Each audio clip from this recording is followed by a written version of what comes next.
Operation सिंदूर से breaking news ये है कि अर्धसैनिक बलों की छुट्टियां रद्द कर दी गई हैं। बड़ी खबर इस वक्त की, अर्धसैनिक बलों की छुट्टियां रद्द कर दी गई है, कोई छुट्टी अब नहीं मिलेगी। बड़ी खबर इस वक्त की है, अब यानी कि भारत फुल एक्शन मोड में आ चुका है। इससे बात साफ तौर पर नजर आ रही है कि इंटेंशंस अब भारत की आर्मी, भारत की सेना, भारत की सरकार का क्या है। अर्धसैनिक बलों की छुट्टियां रद्द कर दी गई हैं। ऑपरेशन सिंदूर के तहत ये इस वक्त की सबसे बड़ी खबर है। गृह मंत्रालय ने अर्धसैनिक बलों की छुट्टियां रद्द कर दी है। सेना की ब्रीफिंग, प्रेस कॉन्फ्रेंस सुनिए अब।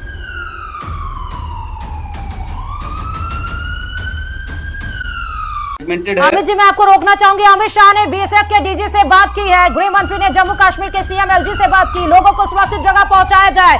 गृह मंत्री अमित शाह का बड़ा संदेश और बड़ा निर्देश भी दिया गया है। गृह मंत्री अमित शाह ने जम्मू कश्मीर के सीएम एलजी से बात की।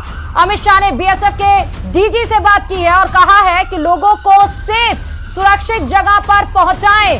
बड़ी खबर इस वक्त की है, गृह मंत्रालय की तरफ से एक और निर्देश। जम्मू कश्मीर के सीएम और एलजी से बात, और उसके बाद बीएसएफ के डीजी से बात की गई और कहा गया कि जो आम नागरिक हैं उनको सही जगह पर पहुंचाया जाए, लोगों को बंकरों में शिफ्ट किया जाए। इसके पहले भी लगातार न्यूज़ 18 लगातार आपको वो रिपोर्टिंग, ग्राउंड रिपोर्टिंग दिखा रहा था, जहां से लोग जो बॉर्डर एरिया पे खासकर तैनात हैं वो अपने घरों को खाली करके बंकरों में जा रहे थे। लेकिन अब तो ये कड़ा संदेश आ गया। ऑपरेशन सिंदूर के बाद जहां 9 आतंकी ठिकानों को नेस्तनाबूद किया गया देर रात, उसके बाद से ये बड़ी खबर इस वक्त की है। लोगों की सुरक्षा हमारी प्राथमिकता है। इस वक्त की सबसे बड़ी खबर आपको ऑपरेशन सिंदूर के तहत बता रहे हैं। गृह मंत्री अमित शाह ने साफ तौर पर कहा, लोगों की सुरक्षा ही हमारी प्राथमिकता है और लोगों की सुरक्षा पर ही पाकिस्तान ने घात लगाया, निहत्थे निर्दोष लोगों को मारा, उसके बाद ही हमने ये बड़ा स्ट्राइक किया। अब बड़ी खबर यही है, गृह मंत्री अमित शाह ने निर्देश दे दिए हैं, यानी कि उमर अब्दुल्ला से सीधे बात की, सक्सेना यानी कि वहां के एलजी से सीधे बात की है। कहा है कि स्थानीय लोगों को सुरक्षित जगह पर पहुंचाया जाए, लोगों को बंकरों में शिफ्ट कर दिया जाए, लोगों की सुरक्षा हमारी प्राथमिकता है। अमित जी, इसमें छोटा सा रिएक्शन आपका। श्रुति, हमको जो करना था हम कर चुके हैं, लेकिन अभी जो हमारे जितने सिटीजन्स हैं, जितने नागरिक हैं, उनको जिम्मेवारी से पेश आने की जरूरत है, उनको अपनी सुरक्षा करने की जरूरत है। एट द सेम टाइम जो बीच में एक एडवाइजरी जारी हुई थी, ये अभी खत्म नहीं हुआ है, अभी ये जस्ट स्टार्टिंग है, ये चिंगारी है और हमको नहीं पता ये एक आग में तब्दील हो जाएगी। तो इस समय जो सबसे महत्वपूर्ण चीज है कि हर एक आदमी, हर एक व्यक्ति जो है वो बहुत जिम्मेवारी से पेश आए। आज जो एक मॉक ड्रिल होनी है जिसके अंदर would start at 10:25. तो देखिए सेना की ब्रीफिंग 10:25 पे। I'm sure by now most of us would have read the media invite, and it clearly says, and I repeat for that thing, just for a matter of fact, I repeat it. It clearly states that this is a press brief. As of now, in this press brief, no questions will be taken. So I request you, please adhere to it. And 10:25 we start. Request to please settle down. Thank you. तो देखिए 10:25 पे, अभी 10:21 हो रहा है। 4 minute का और इंतजार, जब सेना की अध्यक्ष यहाँ पर आएंगे और ब्रीफिंग देंगे कल क्या कुछ हुआ। कुर्सियां तैयार हैं। अभी आपने सुना कि 10:25 पर यह शुरू होगा। उस समय मीडिया के द्वारा कोई भी क्वेश्चन नहीं लिए जाएंगे, सिर्फ ब्रीफिंग दी जाएगी। और 1971 के बाद जो सब आप तस्वीरें देख रहे हैं, ये एक बार फिर से देश में तस्वीरें ताजा हो गई, क्योंकि 1971 का जो युद्ध था, जिसमें भारत के तीनों सेना, जल थल वायु मिलके पाकिस्तान के खिलाफ बड़ी स्ट्रैटेजिक स्ट्राइक की गई थी। फिर उसके बाद 2025 में पहलगाम हमले के बाद से तीनों सेनाओं ने मिलकर ऑपरेशन सिंदूर को अंजाम दिया। और सूत्रों के हवाले से बड़ी खबर तो यह भी मिल रही थी कि ऑपरेशन सिंदूर का नाम प्रधानमंत्री नरेंद्र मोदी ने खुद सुझाया था, जिसको माना गया सेनाओं के द्वारा। तो मात्र अभी से 2 मिनट 3 मिनट के बाद, और क्योंकि 10:22 हो रहा है, सुई की जो घड़ी की जो सुइयां है वो टक टक टक टक आगे बढ़ रही हैं और 3 मिनट का इंतजार। और जब आपको इसी तीनों कुर्सी पर सेना के अध्यक्ष स्थापित नजर आएंगे और वो पूरी ब्रीफिंग देंगे।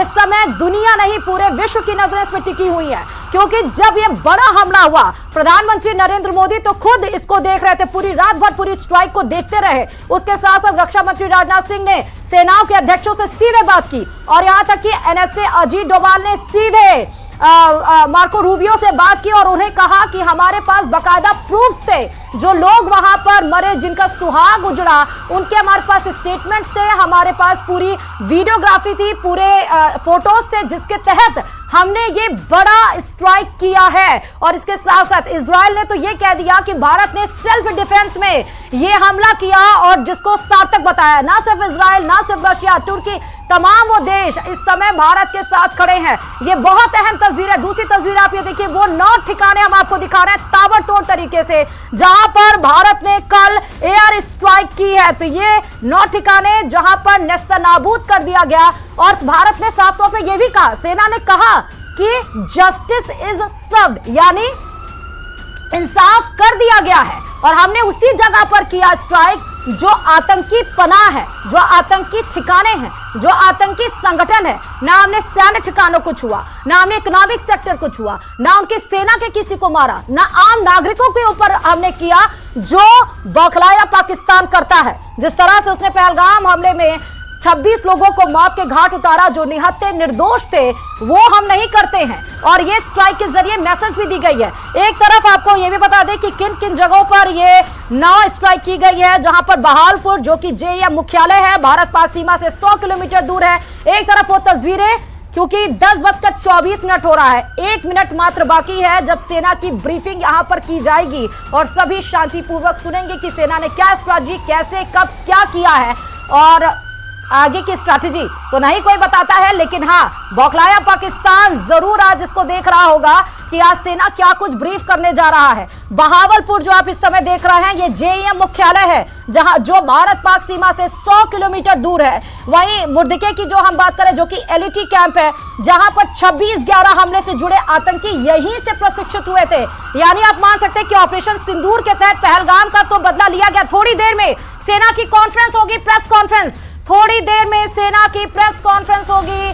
बड़ी खबर इस वक्त की है, ऑपरेशन सिंदूर के तहत थोड़ी देर में सेना ब्रीफ करेगी, प्रेस कॉन्फ्रेंस होगी, जहां पर सभी सवाल जो आपके मन में उमड़ रहे हैं, जो सवाल आपके जहन में पनप रहे हैं, उन सभी का जवाब इस प्रेस कॉन्फ्रेंस में आपको नजर आएगा।